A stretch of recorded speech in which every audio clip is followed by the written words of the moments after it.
한 주 동안 평안하셨습니까? 예.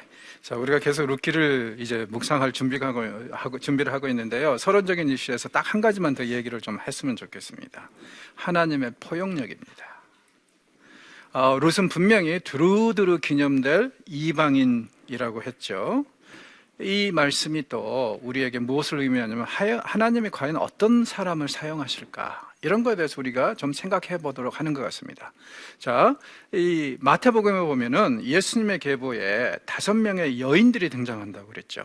자, 그런데 그 여인들을 하나하나 생각해 보면은 공통점이 있습니다. 자, 첫 번째 여인이 다말입니다. 다말, 어떤 여자죠? 말이 많아서 다말인가요? 그건 아니고, 창세기에 보면은 자기 집안을 역시 남편 집안을 살리기 위해서 시아버지하고 잠자리를 같이 해서 쌍둥이를 태어나게 하는, 그것도 일종의 계대 결혼이죠. 그래서 이제 그렇게 한 여인인데, 나중에 이제 이 사실을 알고 유다가 원래는 자기 며느리가 추하다고 해서 태워버리려고 그랬는데, 자기 애라는 걸 알고 한마디 하고 빠지죠. 네가 나보다 더 의롭구나. 그리고 그 계보를 통해서 사실은 메시아가 나오게 된 거거든요. 그러니까 이제 다말은 그런 믿음을 가지고 있었던 거죠. 뭐냐면 언젠가는 하나님께서 온 인류를 구원하실 그 메시아를 아마 이 라인으로 해야 되는데, 지금 유다가 그걸 아는지 모르는지 신경을 안 쓰고 있다 이거죠. 그래서 이제 그렇게 했는데, 어찌됐건 세상의 눈에는 이 여자 어떤 여자입니까? 시아버지하고 노란한 여자죠. 그렇잖아요, 세상의 눈에는. 그 사람들은 관심이 없으니까. 자, 그 다음에 등장하는 사람이 라합입니다. 라합은 어떤 여자예요? 예, 우리말은 기생이라고 번역이 됐는데, 그렇게 얘기를 하면 조선시대 때 기생했던 여자들이 좀 자존심이 상할 것 같아요. 왜냐하면 근동지역에는 쉽게 말해서 기생이라는 것은 없습니다. 그런 직업은 창녀입니다. 몸 파는 여자예요. 100%. 손님들을 접대하기 위해서 몸 파는 여자입니다. 그런 여인이 이 여호수아에 보면 구원에 이르게 된 것, 정말 대단한 이야기죠, 사실은. 그리고 심지어 이 여인은 어디서 살고 있냐면은 성 안에서도 살 수 없어서 성벽에다가 집을 지어놓고 사는, 변방에 사는 사람이거든요. 그런데 이 여인이 지금 예수님의 계보에 나온다. 그 다음에 밧세바, 어떤 여자죠? 우리야의 아내. 재미있는 것은 뭐냐면은 하나님이 이 다윗의 죄를 계속 지적하기 위해서 아예 이 계보에도 보면은 다윗의 아내가 아니라 우리아의 아내라고 나와요. 다윗이 진짜 나쁜 짓을 했다 이거죠. 그리고 사실 나쁜 짓이죠. 왜냐하면은 이 우리아는 이방 사람이라고 그러지 않았습니까? 이방 사람도 하나님의 나라를 위해서 그렇게 열심히 일하고 싸우고 있는데 다윗은 무슨 짓 하고 있어요? 그 남자의 아내하고 놀아나고 있잖아요. 얼마나 이건 나쁜 짓이에요.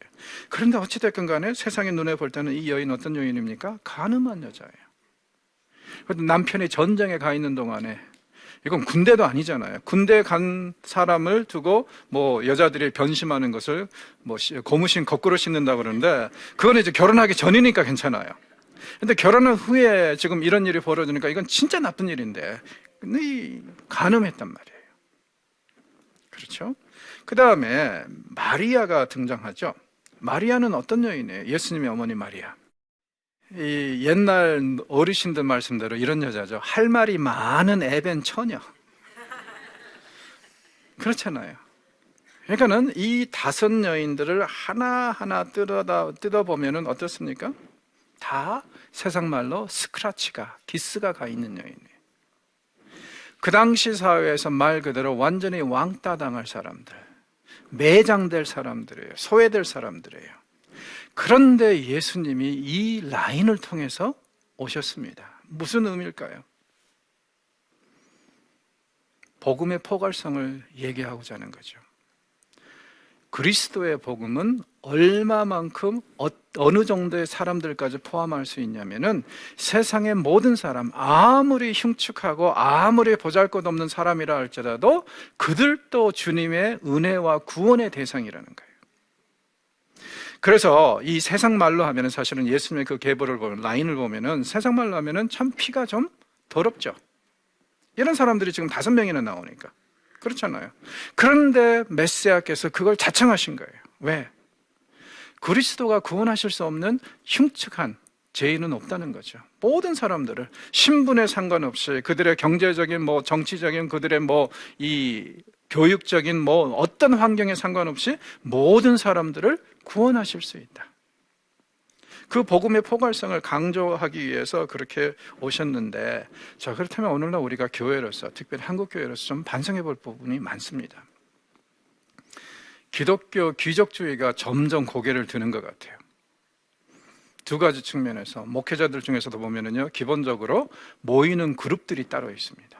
10,000명 모이는 교회 목사들끼리 따로 놀고, 몇 명 모이는 교회 목사들끼리 따로 놀고, 이런 아주 굉장히 좀 쓰잘데없는 짓들을 해요. 그것도 문제입니다. 회개해야죠, 그런 거 목사들이. 또 성도들도 이런 귀족 사회를 만들어 가는 것 같아요. 나는 지금 신앙이 4대째다. 5대째다. 그러면서 뭐라 그러냐면 우리 집에 들어오는 며느리는 분명히 모태신앙이어야 되고 몇 대째 믿어야 되고. 아니, 성경에 보면 그런 말씀 있잖아요. 처음 된 자가 나중 되고 나중 된 자가 처음 될 수 있다. 무슨 뜻입니까? 사람 한 사람의 그 신앙을 보고 믿음을 봐야지 어찌 이렇게 얘기할 수 있어요. 게다가 종종 또 그런 사람들이 있더라고요. 아줌마들끼리, 권사님들끼리 모여가지고, 부자들끼리요. 그래가지고는 한국에서 내노라 할 만한 교수들이나 목회자들 데려다가 돈 많이 주고 성경 공부 특별히 사사받듯이 그렇게 받는 사람들. 사실은 이것하고 별로 완전히 100% 무관하다고 할 수 없는 게, 옛날에 김대중 시대인가요? 그때 터졌던 올러비 사건. 그런 것들도 사실은 좀 연관에 있는 얘기들 아닙니까? 그러니까 우리 주변에 보면은 이런 이제 성향들이, 아마 제 생각에는 이건 우리 한국 민족이 가지고 있는 컴플렉스에서 비롯된 거라고 생각합니다. 왜냐하면 우리는 솔직히 말해서 뿌리가 그렇게 확 우리가 생각하는 것처럼 이 뚜렷하지가 않지 않습니까? 중국 사람들의 피도 섞이고 일본 사람들의 피도 섞이고 몽골 사람들의 피도 섞이고 막 섞였잖아요. 그런데 우리는 백인 민족이고, 그런데 우리는 단일 민족이고, 그렇게 억지를 쓰잖아요. 누가 그래요? 자존감이 없는 사람들이 그렇습니다. 그래서 이제 이 민족을 결집시키는 건 좋은데, 이게 이 진리의 바탕을 두지 않으면은 이건 사실은 그런 이제 컴플렉스가 나는데, 신앙에서 그런 것 같아요. 우리가 결국에는 고작 해봤자 이제 100여 년 믿지 않았습니까? 교회가, 한국 교회가 세워진 지. 그래서 우리는 사실은 별로 이렇게 아직은 뿌리가 이거다 저거다 얘기할 것도 없고 정통도 별로 없어요. 그런데 이 신학계에서 제일 중요한 게 뭡니까? 보수 정통이거든요. 언제부터 우리가 정통이 있었어요? 없죠. 그러니까 이런 것들은 나름대로 보니까 이 정통성에 대한, 뿌리에 대한 컴플렉스에서 비롯된 현상들이라고 생각하는데, 안타깝게도 이런 것들이 교회에 만연해지다 보면은요, 이것은 절대로 교회에 덕이 되는 것이 아니라 나쁩니다. 부정적이에요. 그러니 여러분, 제발 여러분들도 그렇게 안 하셨으면 좋겠어요. 정말 그 사람이 크리스천으로서, 하나님의 자녀로서 정말 잘 살고 있고 믿음 생활 잘 하고 있는가, 그런 거 보셔야지. 그게 아무 쓸데없는 거예요. 그러니까 이런 쓸데없는 이런 이 기독교 귀족주의 같은 것은 우리 주변에서 퇴치해야 됩니다. 이건 교회를 젖먹는 것이고 절대로 있을 수 없는 일이에요. 그리스도께서 이렇게까지 자청해서 낮은 자로 오셨는데 어찌 이런 얘기들을 공경을 할 수 있단 말입니까? 이제 말도 안 되는 소리죠. 물론 이제 사람들은 저한테 그럴 거예요. 니는 가져보질 않아서 그래. 응? 그래서 이렇게 유명한 이 권사회나 이런데 초청을 안 받아봐서 그래. 응? 그런 얘기도 할 수 있겠지만은 아니에요. 저는 설령 초청이 온다 해도 그건 받아들이지 않을 겁니다. 왜? 그건 결국에는 제가 돈에 팔려가는 거 아니에요. 그건 아니죠. 복음을 전해야지 왜 제가 돈에 팔려갑니까? 그건 있을 수 없는 일이에요. 그래서 우리가 이런 점에서 하나님의 포옹력, 룻기하고 연관해서 이 정말 모압 여인, 더 이상 어떻게 낮아질 수 없는 이방인들 중에서도 가장 천한 여인을 하나님께서 사용하셔서 메시아를 이 땅에 보내셨다는 것은 우리에게 큰 교훈을 주어야 될 거라고 저는 생각을 합니다. 자, 룻기는 이제 구조를 보면은 지금 처음에 1장에 보면 다 비었다고 그랬죠. 그래서 3장, 4장에 가면 완전히 다 태워지는, 그래서 텅 비면서 풍요로움으로 전환하는 그런 이야기고, 또 이것은 우리 기독교 성경의 순서에도 그대로 드러나는 것 같아요. 사사기 완전히 망할 놈의 세상이라고 그랬죠. 그래서 텅 비었어요. 그래서 이제 룻기가 채워집니다. 그래서 이제 사무엘서에 가면 풍요로움이 드러나죠. 하나님을 경외하는 왕이 세워지고, 그 다음에 그가 정말 하나님의 말씀으로 치리하고 다스리는 세상이 세워지는 그런 풍요로움으로 이어가는 그런 구조를 가지고 있습니다. 학자들은 여러 가지로요, 룻기의 문학성에 대해서 많이 얘기를 합니다. 그거는 이제 제 책을 보시면 이제 자세하게 나와 있으니까 그냥 넘어가겠습니다. 이제 본문으로 들어가겠습니다. 여기 보니까 지금 이 1장에서 제일 먼저 시작하는 게 뭐냐면은 대가 끊어진 집안의 슬픔 이야기로 이제 시작을 합니다. 그러면서 지금 상황은 어떻게 보면은 사사기하고 굉장히 비슷하지만 대조를 이루고 있어요. 왜? 끝말이 다르요 이거죠. 생각해 보십시오. 사사시대는 어떤 시대입니까? 배신과 불신의 시대예요. 룻기에 나오는 이 등장인물들을 보니까 어떻습니까? 충성과 신뢰를 중요시 여기는 공동체. 그 다음에 사사기의 공동체는 어떤 거예요? 폭력적이고 몰인정한 사람들로 가득 차 있습니다. 룻기 공동체는 어떻습니까? 평화와 또 인정이 많은 사람들의 이야기입니다. 그리고 사사시대의 사람들은 다 이기적이에요. 자기밖에 몰라요. 각자 자기 속에는 옳은 대로 행해요. 그런데 룻기에 나오는 사람들을 보니까 헌신과 사랑, 서로에 대한 헤세드를 베풀려고 굉장히 노력하는 사람들. 그렇죠. 그리고 이 사사기를 보면 어떤 이야기가 나오냐면 리더들이 문제예요. 사사들이 문제예요. 이 사람들이 다 지금 공동체를 말아먹고 있어요. 자, 룻기를 보십시오. 리더 없습니다. 평범한 사람들이 서로를 의지하면서 살아가는 이야기예요. 그리고 사사시대는 굉장히 어둡습니다. 사회 분위기가 굉장히 부정적이에요. 비극적이에요. 자, 그런데 룻기를 보니까 어떻습니까? 굉장히 긍정적이죠. 서로에게 호의를 베풀고, 심지어 보아스는 어떻게까지 해요? 종들 불러놓고 어떻게 하라고요? 야, 룻 앞에다 뿌려. 그렇죠. 그 정도까지 배려하는 그런 자비를 베푸는 공동체. 그래서 역시 이 둘의 대조를 보면은 지금 이 시대가 비록 같은 시대를, 두 책이 같은 시대를 배경으로 하고 있지만은 하나는 완전히 바알에게 몸을 바친 그런 이야기. 반면에 이 룻기의 이야기는 어떤 이야기라고요? 그 중에도 바알에게 무릎 꿇지 않은 7천의 이야기. 그렇게 이제 대조를 이룰 수 있다고 하고 있다고 생각을 하면 좋겠습니다.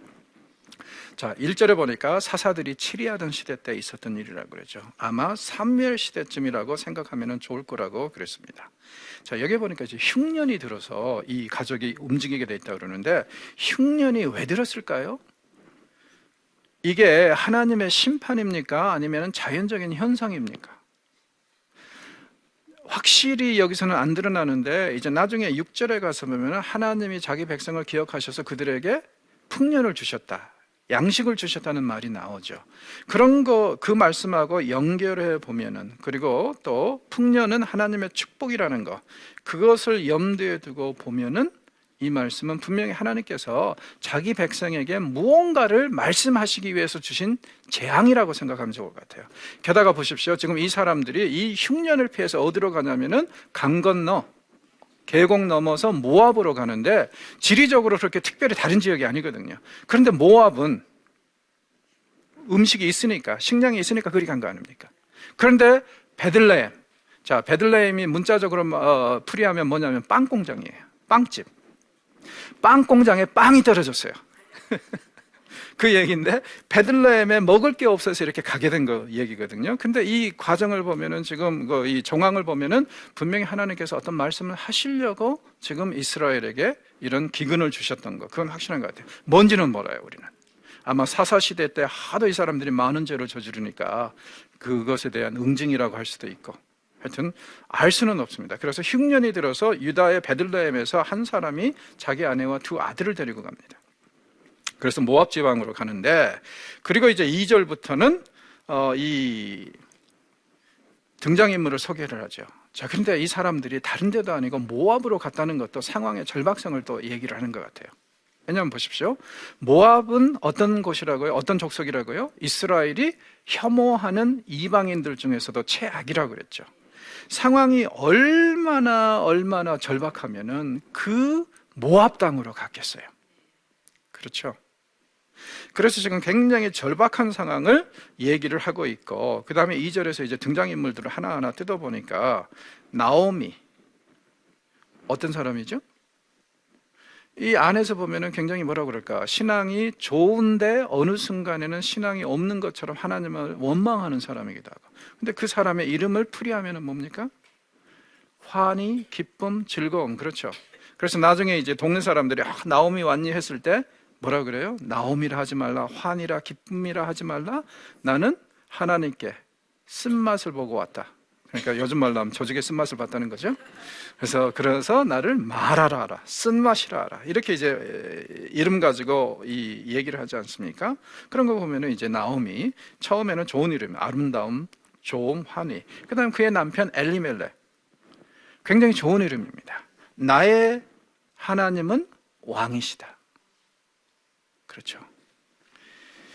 자, 이건 이제 사사기에 기록된 이스라엘의 왕이 없었다는 말을 굉장히 대조시키고 있죠. 그래서 사사시대 사람들의 제일 큰 문제는 뭐냐면요, 인간 왕만 기대하고 인간 왕만 바라보려고 했는데 정작 인간 왕은 없었어요. 엘리멜렉의 이름은 무엇을 얘기합니까? 인간 왕 찾지 말고 진정한 너희들의 하나님이신 신적인 왕을 찾아라. 그 얘기 아닙니까? 나의 하나님은 왕이시다. 그렇죠? 그래서 그렇게 아주 굉장히 좋은 이름입니다. 자, 이 두 부부의 이름은 굉장히 좋아요. 그런데 이제 아들들의 이름이 좀 문제입니다. 말론과 기련. 문자 그대로 풀이하면은 질병과 죽음이에요. 세상에 어떤 부모가 자식을, 아들들을 낳아가지고 질병과 죽음이라는 이름을 줍니까? 있을 수 없는 일이죠. 자, 그래서 아마 이것은 가명일 겁니다.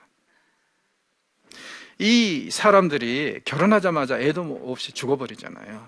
그래서 그러한 상황을 요약하고 묘사하기 위해서, 예고하기 위해서 주는 가명 내지는 그 작품 속에서 나오는 펜네임이라고 그럴까요? 그렇게 얘기할 수 있어요. 그리고 성경은 종종 이런 이제 현상들을 우리에게 보여줍니다. 예를 들자면은 사울의 아들, 그러니까 사울이 죽자마자 이 10지파를 중심으로 해서 이스라엘의 왕이 돼가지고 아브넬이 왕으로 이제 추대했기 때문에, 그래서 다윗하고 7년 반 동안 내란을 빚는 왕의 이름, 아들 이름이 이스보셋이죠.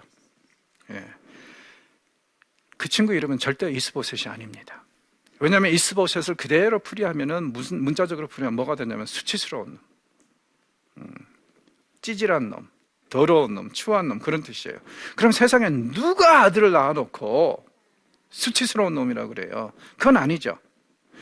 거기에는 원래 이름은 뭐냐면 이시바알입니다. 성경에서 종종요, 바알을 보셋으로, 수치라는 걸로 대칭을 해요. 왜냐하면은 이스라엘의 초대 왕이 차마 자기 아들을 에게 이름을 주기를 이시바알, 바알의 사람이라고 이름 줄 정도로 우상숭배해졌다는 것을 가리고 싶은 거예요.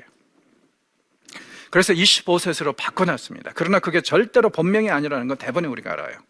게다가 사무엘서에 보면 또 한 명의 이런 이제 가명을 가지고 등장하는 인물이 있어요. 나발. 예, 아비가엘의 남편이죠. 나발, 문자 그대로 풀이하면은 바보, 멍청이, 멍게, 쪼다, 말미잘, 그런 뜻이에요. 자, 그러면은 특히 이 집 보니까 굉장히 부잣집인데 세상에 누가 아들을 낳아가지고 부잣집에서 바보, 멍청이, 쪼다, 멍게, 말미잘 이런 식으로 이름 짓습니까? 그럴 리는 없잖아요.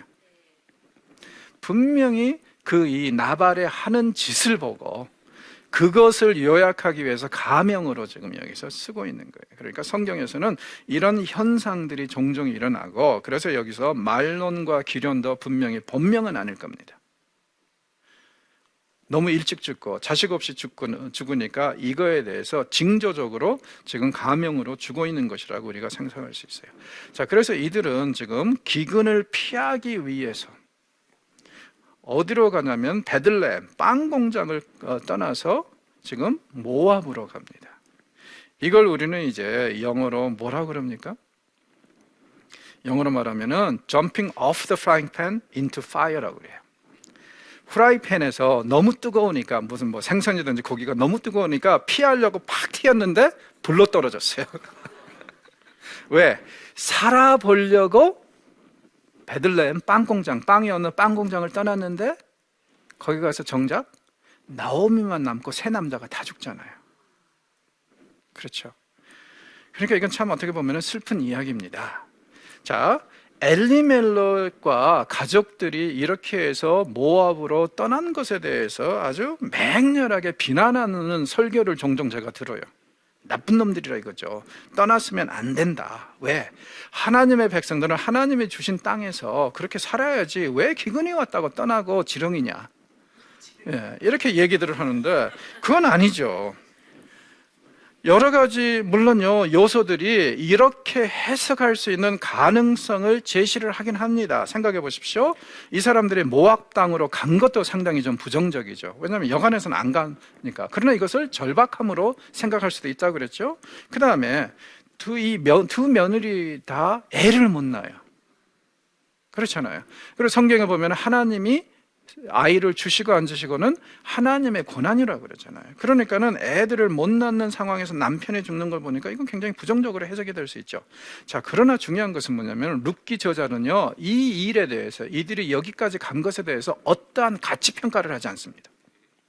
긍정적이다 부정적이다 얘기하지 않아요. 그리고 우리가 결과론적으로 본다면은 이렇게도 얘기할 수 있지 않습니까? 만약에 엘리멜렉과 가족들이 가지 않았더라면 룻이 정작 이스라엘로 들어올 수 있었을까요? 그리고 메시아의 계보에 올라갈 수 있었을까요?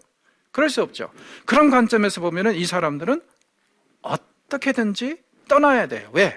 하나님이 그들의 만남, 룻과 이 가족의 만남을 예정하셨으니까. 그러니까는 이 부정적으로 보는 것 자체가 조금 좀 문제가 있을 수 있습니다. 그리고 저자는 그 일에 부정적으로 볼 거냐, 긍정적으로 볼 거냐에 대해서 관심도 없어요. 그리고 왜 이런 그런 해석들이 들어왔는가? 유태인들이 문제입니다. 유태인들은 이 이야기를 읽으면서 굉장히 좀 부정적으로 읽었던 거예요. 안 떠났어야 되는데 떠났고. 그리고 또 나아가서 나중에요, 그 자부 중에 오르바는 떠나지 않습니까? 심지어는 오르바에 대해서 어떤 해석을 남겨놨냐면 오르바는 자기 백성에게 돌아가가지고 집단 성폭행 당하고 죽었다. 그런데 여러분, 이런 것을 볼 때면 우리는 이거 성경 해석이 아니라 뭐라고 그러냐면 소설을 써라 써 이렇게 얘기를 해요. 그리고 이제 유태인들의 그 전승에 보면은 소설을 쓰는 게 굉장히 많습니다. 어떤 일을 바탕으로 해서 팍 튀어가지고 자기네들의 상상력을 가지고 쓰는 게 뭐냐면 미드라시라는 거예요.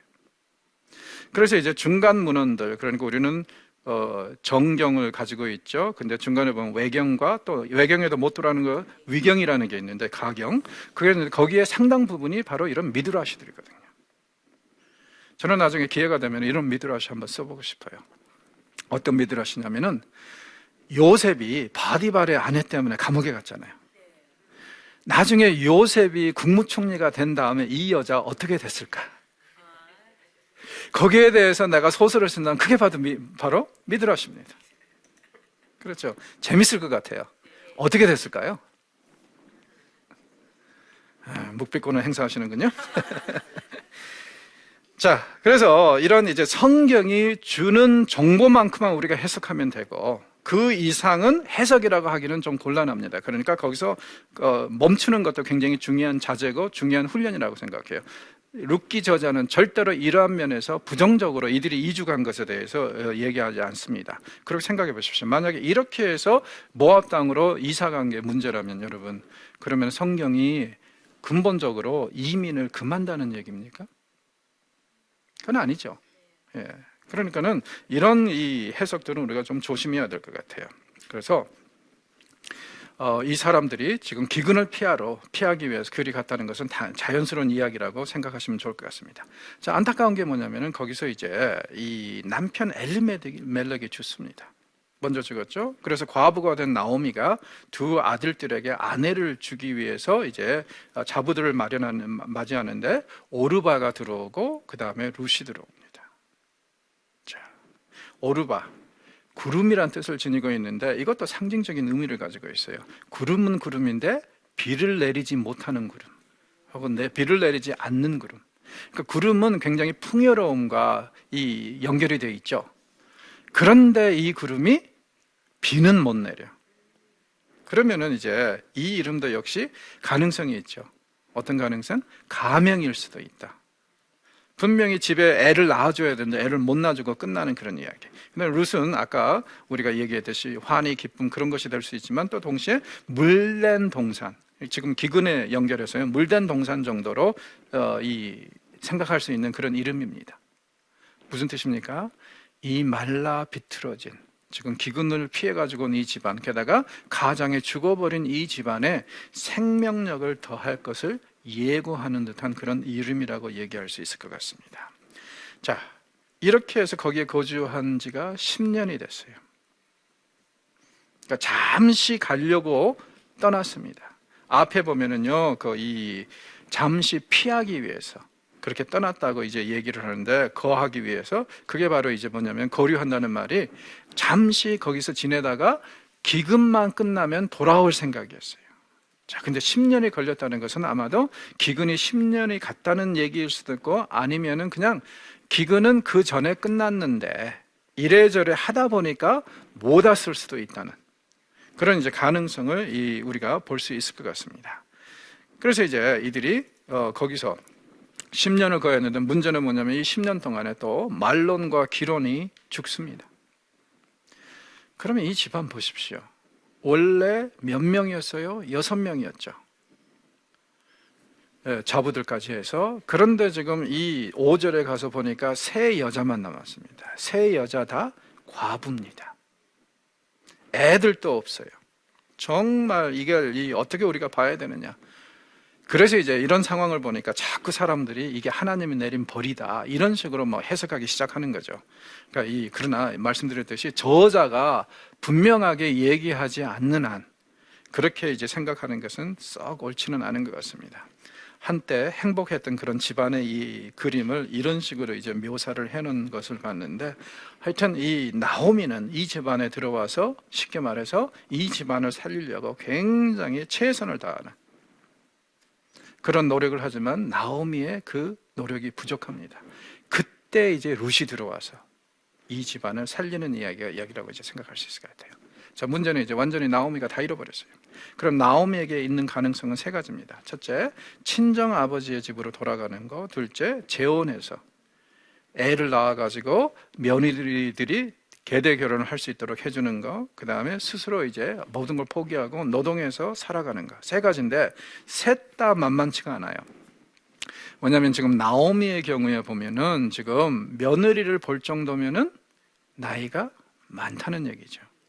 어느 정도 많냐면은 나중에 얘기를 들어보니까 자기는 애 낳을 수도 없다는 거예요. 그리고 애를 안 낳아도 너네들이 언제까지 기다렸다가 걔하고 결혼하겠느냐. 그러니 떠나라, 이런 얘기 하잖아요. 그러니까 보니까는 이미 폐경이 온 그런 정도로, 그 당시 사람들이 보통 한 14살에서 18살이면 다 결혼했습니다. 그래서 이 18살 넘어서도 결혼 안 하면은 저주받았다 그러죠. 신들의 저주를 받았다. 혹시 여기도 저주받으신 분들이 있습니까? 자, 그렇게 이제 결혼을 일찍 했고, 보통 사람들이 40에서 50 정도 살다가 죽었는데, 그런 상황에서 지금 아마 제 생각에는 나오미의 나이가 한 40은 됐을 것 같아요. 상황을 보니까. 그래서 친정 집으로 돌아간다는 것은 현실적으로 어렵습니다. 이미 아버지가 돌아가셨을 것 같고 그런 것 같아요. 그 다음에 재혼하는 거, 역시 이미 폐경이 올 정도로 나이가 들었는데 어떻게 또 재혼을 합니까? 이것도, 그리고 더 나아가서 이런 상황에서 재혼하는 유일한 이유는 애를 낳아서 집안의 이름을 이끌어 나가기 위해서인데, 그럴 가능성은 굉장히 없는 것 같아요. 결국에 남은 거 한 가지는 뭐냐면은 자기가 스스로 노동을 해서 살아가는 것밖에 없습니다. 그런데 고대 근동에서요, 그 당시에 홀로 된 여자가 이렇게 노동을 해서 자기 벌이를 해서 살아간다는 것은 거의 불가능한 일이에요. 성경에 보면은 창녀들 이야기가 종종 나오죠. 창녀들의 80~90%가 경제적인 이유 때문에 이쪽으로 내몰렸습니다. 홀로 된 여자가 먹고 사는 것이 만만치가 않은 세상이었어요. 남자가 장적이 밖에 나가가지고 하루 종일 일하고 나면은요, 싹으로 어느 정도를 받았냐면 보리쌀 1리터 반. 그럼 한 사람이 하루 겨우 먹을까 말까 할 정도예요. 그 정도로 힘든 상황에서 여자가 어디 나가서 이 일을 한다? 그런 것도 없고, 게다가 더 나아가서 까딱하면은 치안이 안 좋으니까 성폭행 당하기 일쑤였습니다. 특별히 돌볼 여자가 없다 하면은요, 완전히 그냥 그런 식으로 생각을 했어요. 사회가 그랬어요. 그래서 디나도 괜히 맛이 갔다가 그렇게 아주 엄청나게 당하는 일이 이제 성경에 기록이 되어 있는데, 굉장히 위험하고 정말 홀로 된 여자에게는 도움이 안 되는 그런 사회. 그래서 지금 자칫 잘못하면은 나오미도 어쩔 수 없이 몸을 팔아야 되는 경우들도 생길 수도 있어요. 다행히 감사하게 뭡니까? 예루살렘 공동체는 나오미가 그런 걱정 안 하도록 만들어주지 않았습니까? 그렇죠? 그래서 이제 이 나오미는 그나마 그래도 자기가 홀로 살아야지 아무래도 그래도 낫겠다 싶어가지고 지금 고향으로 돌아가려고 하는 그런 상황입니다. 결국에 그렇다면은 지금 1장 5절까지 싹 내용을 보니까 완전히 텅 비었어요. 모든 걸 잃어버렸어요. 이 잠시 피하러 이민 갔을 때 그때 그래도 어느 정도 재산이라도 챙겨갔을 텐데 다 떨어졌습니다. 같이 갔던 남편도 죽었죠. 두 아들도 죽었어요. 이제는 유일하게 그에게 남은 게 두 자부인데 이 자부들도 이방인들이에요. 예루살렘으로 베들레헴으로 데리고 와봤자 분명히 따돌림 당하기 일쑤일 것 같기도 하고, 자기 앞가림도 못한 자기가 지금 만약에 이 며느리들을 데리고 오면은 이 며느리들한테 또 너무 좀 부담이 될 것 같아요. 여러 가지 여건을 생각을 하니까 나오미가 고향으로 돌아가긴 돌아가야 돼요. 왜냐하면 이 타국 땅에서 자기가 정말 말 그대로 살아간다니 너무 힘들고 심지어는 빌어먹는다 할지라도 내가 고향으로 가서 빌어먹으리라. 그런데 자기 좋겠다고 해서 며느리들을 데리고 가는 것도 더 부담스러운 거예요. 그래서 여기에 보면은 며느리들에게 떠나라고 그럽니다.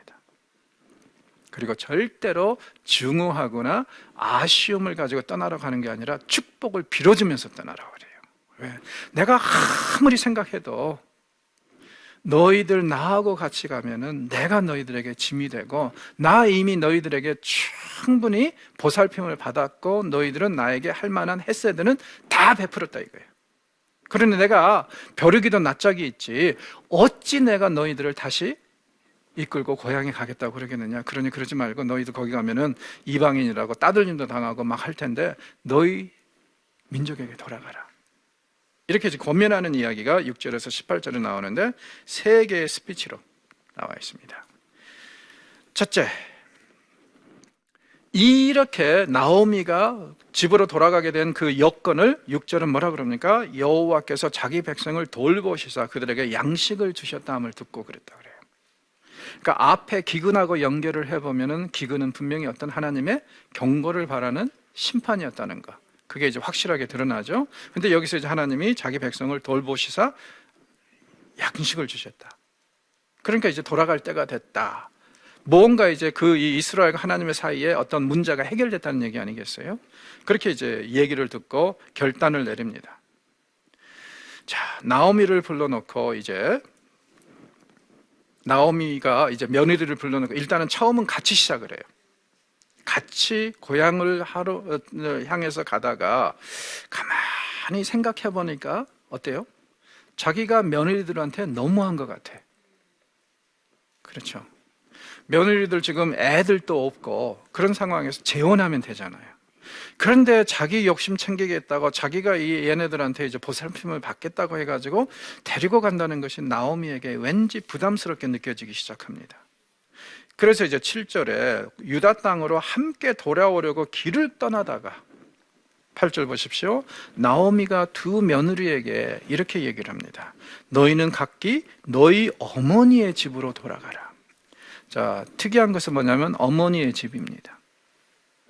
보통 성경이 친정을 얘기를 할 때는 아버지의 집으로 얘기를 해요. 유일한 예외가 두 번 나오는데 여기하고 아가서하고 어떤 상황이냐면요, 어머니의 집이 얘기가 될 때는 가서 재혼하라는 얘기예요. 결혼과 연관이 돼 있어요. 그래서 어머니의 집으로 돌아가라 이 얘기는 뭐냐면은 너희들 아직 나이도 젊고 애도 없고 그러는데 돌아가서 재혼해서 행복하게 살아라. 그 얘기입니다. 너희가 죽은 자들과 나를 선대한 것 같이. 무슨 뜻이에요? 너희들 할 만큼 했다. 충분히 나에게, 정말 이방인인 나에게, 사실은 뭐 서로 이방인들 아니에요. 이방인인 나에게 할 만큼 했다. 그럼 나도 양심이 있는데 어찌 더 바랄 수 있겠느냐. 그러니 돌아가라. 그러니까 이건 나오미가요, 정말 양심의 고백을 하고 있는 겁니다. 난 도저히 너희들의 그 이 자비와 보살핌을 더 이상 감당할 수가 없을 정도로 충분히 받았다 이거예요. 야, 우리 이런 게 고부 간의 관계 이렇게 할 수 있으면 참 좋을 텐데, 그죠? 참 좋을 것 같아요. 그러니 각기 너희 어머니의 집으로 돌아가라. 너희들이 나를 선대한 것 같이 뭐라 그래요? 여호와께서 너희를 선대하시기를 원한다. 전능자께서 이 모든 것을 지켜보셨을 텐데 너희들이 얼마나 나를 지극정성으로 섬겼는지 하나님이 다 보셨다. 그러니 이제는 그 하나님께서 너희들에게 자비를 베푸시고 선을 베푸시기를 원한다. 성경에 보십시오. 축복의 원리가 어떻게 되어 있죠? 하나님이 아브라함에게도 말씀하시기를 누구든지 너를 축복하는 자는 내가 그를 축복하고 누구든지 너를 저주하면 내가 그를 저주하리라. 그러니까 한 스텝 물러나서 삼각관계라고 생각하시면 돼요. 여기서도 보십시오. 뭐라 그래요? 너희들이 나에게 베푼 그 은혜 하나님이 다 알고 계셔서 그 하나님이 너희들에게 복을 주시기를 원한다. 그럼 여러분, 우리가 복을 받고 싶으면 어떻게 하면 돼요? 주시옵소서 주시옵소서 벼락 맞아 죽게 해 주시옵소서 이렇게 기도하시지 말고 이웃을 축복하고 이웃에게 베풀고 이 주 안에서 지체된 그 형제에게 자매에게 내가 섬기면 되죠. 그러면 됩니다. 그러면 하나님께서 우리의 선을 보시고 내가 이 주님 안에서 형제된 자매된 자를 섬기고 사랑하는 것을 보시고 우리를 축복하신다 이거죠. 그러니까 직접적으로 내려주시옵소서 내려주시옵소서 벼락 맞게 해주시옵소서 이렇게 하시지 말고 그냥 누구를 한번 축복하세요. 누구를 한번 섬겨주세요. 그게 제일 좋습니다. 그래서 여기서도 지금 여호와께서 그렇게 너희들을 선대하시기를 원한다. 그래서 이제 더 노골적으로 앞에서는 어머니의 집이라는 것이 재혼하라는 것을 암시한다 그랬죠. 이번엔 아니 노골적으로 뭐라 그래요? 허락하사 하나님의 자비를 베풀어 주시면 이렇게 되기를 바란다 하면서 각기 남편의 집에서 위로를 받게 하시기를 원하노라. 비록 네가 우리 집에 시집 왔지만 나는 어떠한 권리도 행사하지 않겠다.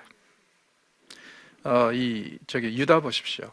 다말을 친정으로 보내놓고 임신했다고 그러니까 태워버리라고 그랬잖아요. 아주 나쁜 사람이죠. 자기가 해야 될 일 하나도 안 하면서 자기 며느리는 자기 소유고 자기의 권리 아래 있다 이거죠. 그게 그 당시 사람들의 이제 풍습이었는데 지금 여기서는 아예 노골적으로 뭐라 그래요? 재혼해라. 내가 너희들을 축복해 줄 테니까 제발 재혼해라. 그리고 새로 꾸리는 그 남편의 집에서 위로받기를 원한다. 그러니까 나오미도 심성이 참 좋은 사람이고 그 다음에 이 사람도 정말 은혜를 받았기 때문에 헤세드를 경험해 뽑기 때문에 이제는 자기가 며느리들을 생각할 때 최고로 해줄 수 있는 것은 놓아주는 거라는 거. 그것을 이제 이해하니까 이렇게 얘기를 하고 있습니다. 자, 그들이 입을 맞춤에 그들이 소리 높이 웁니다. 당연하죠. 그동안에 정이 들었지 않습니까? 그리고 어찌됐든 간에 이별이라는 것은 슬픈 거예요. 그렇죠. 그리고 지금 며느리를 떼어나보내면서 죽일 X 이런 게 아니라 지금 쉽게 말해서 엄청난 축복. 그리고 나중에 보니까 아예 노골적으로 또 뭐라 그래요? 내 딸아. 이러면서 아주 이 지극정성으로 사랑으로 그렇게 얘기를 하니까 당연히 이게 감동이 되는 거죠. 자, 나오미에게 이르되 며느리들이 얘기합니다. 아니다. 아니니이다. 우리는 어머니와 함께 어머니의 백성에게로 돌아가겠나이다. 아닙니다. 우리는 어머니와 함께 하겠습니다. 자, 일단은 한번은 거부해봐야죠. 그렇죠? 예. 왜? 이 고대 근동 문화는요, 굉장히 체면 문화였거든요. 그러니까 뭘 이렇게 누구한테 줘도요, 그냥 주면 안 돼요. 그쪽에서 마지못해서 받는 척. 그런 식으로 줘야지 이 체면이 살지 그냥 덥석 무는 것도 아니고 하여튼 좀 그래서 굉장히 정치적이었습니다. 주고받는 것도요. 여기서 이제 딱 한번 이제 어머니가 정말 진심으로 이렇게 얘기하는지 한번 봐야죠. 그래서 어머니의 백성에게 우리가 돌아가겠다. 자, 중요한 건 뭐냐면요. 1장에서 돌아간다는 단어가 11번 사용이 됩니다.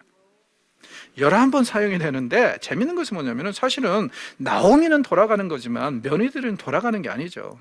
초행이잖아요. 베들레헴은 어때요? 자기네들이 한 번도 가본 지가 없어요. 그런데 자꾸 돌아가다 이 말이 쓰여요. 이것은 단순히 한 가정의 이동 이야기 혹은 이민 이야기가 아니라 왠지 정서적으로 신앙적으로 본향으로 돌아간다는 얘기죠. 모압은 지금 그모스 신을 숭배하는 지역입니다. 베들레헴은 어때요? 하나님을 섬기는 그런 공동체가 있어요. 그러니까 이 사람들이 지금 돌아가요, 그쪽으로. 옛날에는 방황하고 그 모습만 알았다가 이제 하나님을 알고는 하나님의 품으로 돌아간다는 이야기를 이런 식으로 돌아간다는 동사로 계속 얘기를 합니다. 그러니까 굉장히 의미가 있고, 그 다음에 나중에 나오미가 드디어 며느리를 데리고 베들레헴에 도착했을 때 뭐라고 그러냐면 돌아왔다고 그래요, 둘이. 나오미는 돌아왔지만 사실 룻은 돌아온 게 아니지 않습니까? 돌아왔다. 그러니까 왠지 이 이야기를 잘 읽어보면요, 우리가 세상에서 방황하다가 하나님의 품으로 돌아오는 이야기, 그것을 이제 상기시키는 그런 거라고 생각할 수 있을 것 같습니다. 자, 그래서 이제 이렇게 자기네들이 어머니와 함께 하겠다 그래요. 자, 여기 보면은 이제 룻이 중앙에 있는 여자인데 굉장히 강하게 생겼죠. 왜 캐릭터를 이렇게 만들어놨는지 모르겠는데 하여튼 그렇습니다. 그래서 세 여인이, 하나는 며느리고 하나는 둘은 며느리고 하나는 시어머니인데 이렇게 이 대화를 나누고 있는 그런 이야기입니다. 나오미가 이거 두 번째로 얘기를 합니다. 내 딸들아 돌아가라. 자, 돌아간다는 말이 또 나오는데 이번에는 과연 어느 쪽으로 돌아가는가? 베들레헴이냐 아니면 자기 백성이냐? 돌아가라. 나오미의 입장에서는 그쪽으로 가는 것이 돌아가는 거라는 거예요. 왜? 너희들은 모압 여인들이니까. 그런데 정작 룻에게는 어디로 가는 게 돌아가는 거예요? 베들레헴으로 가는 게 돌아가는 거예요. 돌아가라. 너희가 어찌 나와 함께 가려고 하느냐? 너희들 도저히 나 따라와 봤자 영양가 없다 이거예요. 생각해 보십시오. 내 태중에 너희의 남편이 될 아들들이 아직 있느냐? 아니다 이거. 나 임신한 것도 아니고. 내 딸들아, 그러니 되돌아가라. 제발 너희 민족에게 돌아가라. 나는 늙었다. 남편을 두지 못할지 정도로 늙었다. 가령 설령 내가 소망이 있다 말한다든지 오늘 밤에 남편을 두어 아들을 낳는다 해도 너희들이 어찌 그 아이가 자라기를 기다리겠느냐. 그래서 계대 결혼을 하겠느냐 이거예요. 그러니 나에게는 소망이 없습니다. 나는 완전히 마른 막대기와 같고 이러니까는 나무와 같으니까 제발 나를 바라보면서 오려고 생각한다면은 마음 끊으라 이거예요. 신경 끊으라. 나는 도저히 소망이 없다. 그렇죠? 그래서 너희가 어찌 그 아이가 자라기를 기다리겠으면 어찌 남편 없이 지내겠다고 결심하겠느냐. 그때까지 어떻게 기다리겠느냐. 그러니 내 딸들아, 계속 강조하는 게 내 딸들아, 내 딸들아. 여기서는 뭐예요? 시어머니와 며느리가 아니라 마치 친정 어머니와 딸처럼. 나중에 나오미가 베들레헴에 돌아와서도 룻을 부를 때 내 딸아, 내 딸아 합니다. 저는 여기서 우리가 정말 이 고부 간의 갈등 때문에 이 사회가 굉장히 고초를 앓고 있는데, 며느리와 시어머니 사이가 꼭 그렇게 안 돼도 된다는 것을 보여주는 것 같아요. 헤세드를 경험하고 헤세드를 알고 헤세드를 서로에게 베푸는 사람들에게는 며느리와 시어머니의 사이가 친정어머니와 딸의 사이가 될 수 있다는 거예요. 그렇죠? 그리고 우리가 꿈꾸는 가장 이상적인 시댁이 바로 이런 거 아닙니까? 그렇죠? 그래서 내 딸들아, 내 딸들아 계속 얘기합니다. 내 딸들아, 내 딸들아. 그러니까 여기에 보면 나오미가 계속 강조하는 게 뭐예요? 나는 어떠한 경우에라도 너희들에게 조금이나마 서운한 거 없다 이거예요. 너희들 충분히 했고 하나님께서 그걸 다 아시기 때문에 분명히 좋은 걸로 채워주실 거니까 그냥 떠나라. 너희들 재혼해서 행복하게 사는 것이 내가 바라는 바다. 과연 우리 중에 몇 명이나 며느리들한테, 홀로 된 며느리들한테 이렇게 얘기할 수 있을까요? 그렇죠? 그렇게 얘기를 해요. 그러면서 자기의 절망을 이렇게 또 표현합니다. 내 딸들아, 그렇지 아니하더니라. 여호와의 손이 나를 치셨으므로 나는 너희로 말미암아 더욱 마음이 아프도다. 나중에 이 베들레헴 여자들을 만나서도 나오면 똑같은 얘기를 하죠. 하나님이 나를 치셨다. 정말 하나님이 치셨나요? 정확히 알 수는 없지만은 우리는 까딱하면 그런 것 같아요. 그저 안 좋은 일이 생기면 하나님 와이 때려미, 이 얘기만 계속 해야 돼요. 하나님은 정작 때리신 적이 없는데 우리의 죄로 인해서, 우리의 잘못으로 인해서 빚어진 일을 가지고 까딱하면 하나님이 치셨다고 그래요. 나오미 지금 서운하니까, 여러분 힘든 사람도 이렇게 얘기할 수 있고 얘기해도 괜찮습니다. 중요한 것은요, 이렇게 하나님 원망하는데 하나님 한 번도 나옴이 야단치지 않습니다. 왜요? 아파서 하는 신음소리하고 우리가 정상적인 상황에서 하나님을 원망하는 것은요, 하나님이 분명히 구분하시거든요. 그래서 아파서 너무 힘들다고 울부짖으면 하나님 너무하십니다. 어찌 나를 이렇게 버리실 수 있습니까? 이렇게 하는 얘기는요, 하나님 원망하지 않아요. 책망하지 않아요. 심지어 예레미야서를 보십시오. 예레미야서 보면 까딱하면 예레미야는 하나님을 들이받습니다. 와이 때레미 정도가 아니에요, 예레미야는. 하나님 보호해 주신다며요. 2번 보호해 주다간 사람 잡겠네. 나 하나님 믿다가 완전히 세댔어요. 하나님은 도대체 믿을 수 없는 사기꾼이세요 하고 막 대들잖아요. 하나님이 예레미야한테 뭐라 그러니까, 하나님 성질 나니까 너 조용히 안 해? 이렇게 한마디는 하시지만은요, 그 어디에서도 막 야단치고 책망하시는 건 없어요. 왜?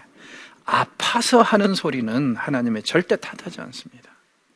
마치 저런 것과 같죠. 여러분이 딸을 애지중지 키워가지고 시집을 보냈는데, 걔가 시집살이가 너무 힘드니까 하루는 집에 와가지고 막 소파에 앉아서 울어요. 엄마 왜 저를 낳으셨어요? 차라리 내가 태어나지 않았으면 이 고통을 안 당할 텐데. 자, 그런 얘기를 할 때 친정 부모는 어떻게 해야 되죠? 끌어안고 힘들지, 어렵지, 그러나 우리 하나님한테 기도하면서 함께 이겨내보자, 함께 아파하고 힘들어하고, 그게 부모의 모습 아닙니까? 그렇죠? 여기서 지금 이 나오미의 이런 원망, 이거 하나님은 탓하지 않으세요. 왜? 아파서 그러는 소리니까. 그래서 내 마음이 아프고 내가 지금 당한 일이 있으니까, 남편 죽었고 특별히 2 아들들이 죽었는데 그 아들들의 며느리, 아내들이 너희들을 볼 때마다 내가 더 속이 상하다 이거예요. 그러니 떠나라. 그래서 그들이 소리를 높여 다시 울더니 오르바는 그의 시어머니에게 입을 맞추되 룻은 그를 붙잡았더라. 그래서 오르바는 떠납니다. 그런데 룻은 어떻게 했다고요? 붙잡았더라? 말이 좀 어렵죠? 완전히 그냥 풀로 딱 붙여가지고요, 절대 떼놓을 수 없을 정도로 그렇게 됐다는 얘기를 이렇게 이제 성경은 표현을 합니다. 하나는 떠났고 하나는 떠나지 않았어요. 그러면 떠난 자는 나쁜 X죠. 남아있는 자는 좋은 X고. 그렇죠? 아니요, 절대 그렇지 않을 수도 있습니다. 자, 그 부분에 대해서는 다음 주에 말씀드리겠습니다. 고맙습니다.